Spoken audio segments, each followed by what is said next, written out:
Hello again. It's me. I guess I don't really know what to call myself on eBay. I just go by PEI Pen Guy.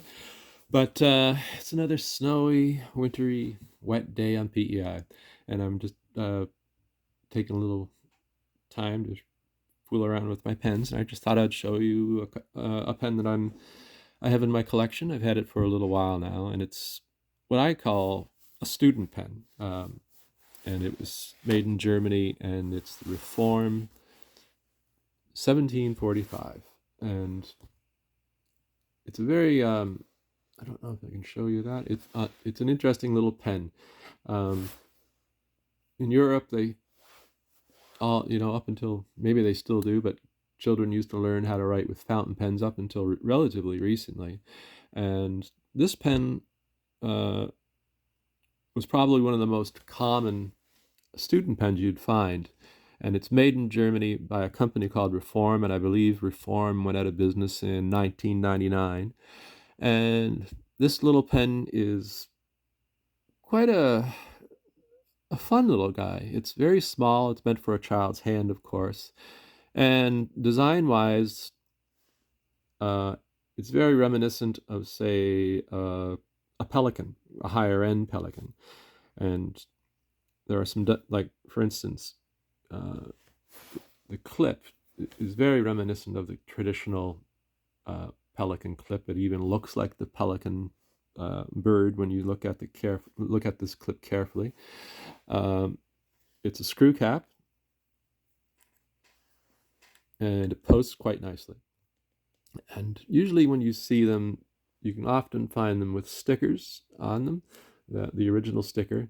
These will wear off in time as you handle the pens, but if and sometimes you'll see them kind of in different various stages of wear or tear. But there are still a lot of these pens available that have never been inked. Now, I believe when I got this one, it showed no signs of being used before. Up until recently, they were fairly inexpensive. You used to be able to buy them fairly cheaply, but they have gone up a little bit in price as they become popular, and the hobby of collecting and using fountain pens has become more popular. Um, it's designed even in the colors of a classic Pelican fountain pen, green and black. It's a plastic pen. Don't know if you can see right here, but it has an ink window, which is very handy if you're a student and you're unsure how much ink you have left in your pen. So it's a great way to keep track. As you can see, I have fairly large amount of ink in there right now. What surprises me about this little pen, even though it's relatively inexpensive, is the piston filler. So if you turn this knob, there's a piston inside that moves up and down as you need it to fill, or if you're cleaning your pen, you can empty the ink out by just turning the knob one way. And that's kind of surprising on a student pen, I would say.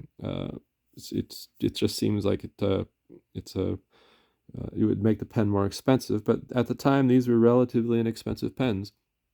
And it posts nicely. It has actually very nice trim, in very good shape, probably just a gold color. I wouldn't say it's a gold plated pen at all. I'm not too sure what the plating is. It has a fairly nice size section. It's a thin pen, but I don't mind small pens. I quite like vintage pens because of their size. Quite often you'll find vintage pens are surprisingly small in comparison to modern pens, which can be quite girthy and fairly large in some cases. Uh, the other thing I like about it, and one thing I find very surprising about this pen, is the nib.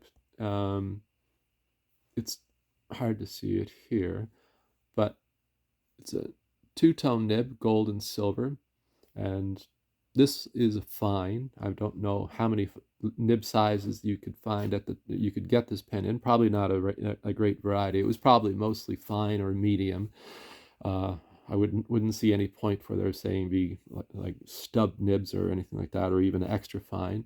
Um, it has plastic feed, and uh, in my hand when it's posted, it's a nice long pen, so it's comfortable to hold. It's a little, like I say, it's probably a bit thin for some people who aren't used to using vintage pens. The other surprising thing about this nib, and I'll try to show you here, is the line variation. It has a surprisingly, if you put a little bit of pressure on, you can get a surprising amount of variation in the line.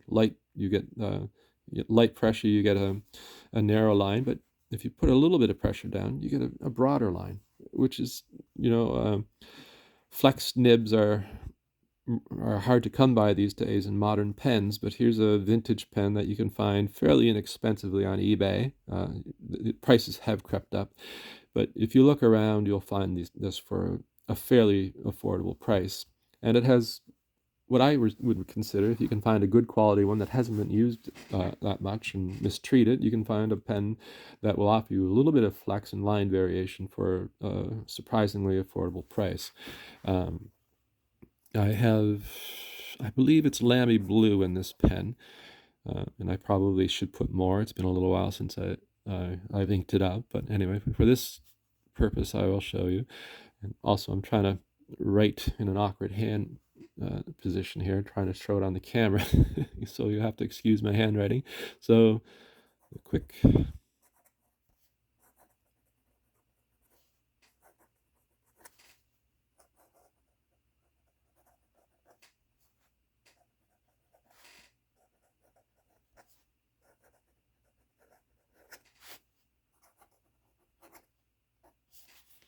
Yeah, so as you can see, it does offer um, some interesting line variation, and it's a very lovely writer. It's surprisingly smooth. I don't find it scratchy. I didn't do anything to the nib when I got it. If you find one that's older, you might have some problems with it because it is a child's pen. It's been used by children, so it's some of them you see on eBay. They're pretty beat up, but other ones, as I say, they made millions of these pens, and up until 10 years ago, you could buy boxes of them fairly inexpensively on eBay. So you will see new old stock often on eBay, but you don't buy them in the box anymore. You can buy one pen at a time. Um, I'm not too sure where I got this one, probably from a seller in Europe somewhere. It's been a little while. But all in all, it's the Reform 1745. It's a fun little pen for your collection if you're into the hobby. Reform um, made higher end pens, and they made other types of student pens too. Um, so they did make more expensive pens, and I'll get into that someday on another video. And the interesting thing about student pens is how everybody wants something cool, so you see something like this that's reminiscent of a Pelican. Sometimes you'll see other student pens of a different brand that might look like Parker 45s or even Mont Blanc, or more expensive and famous brands. So they were always designed to be interesting to children and to look kind of similar to more expensive pens. And I have a number of student pens, and I've always been surprised, and they're a lot of fun. Some of them are, uh, very obscure brands, and it's kind of a side interest that I have in the hobby. So this is the Reform 1745 right here. I'm not too sure why they call it 1745. I don't think that's the date the company was founded. Reform, earlier in its existence, made parts for other pen companies. They made parts for Coeco and such and different brands that existed in Europe that are no longer with us.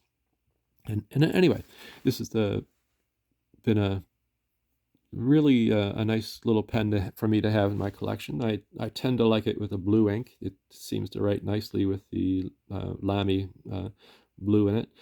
And I hope I haven't bored you too much with my rambling today, but thank you very much for watching. Thanks.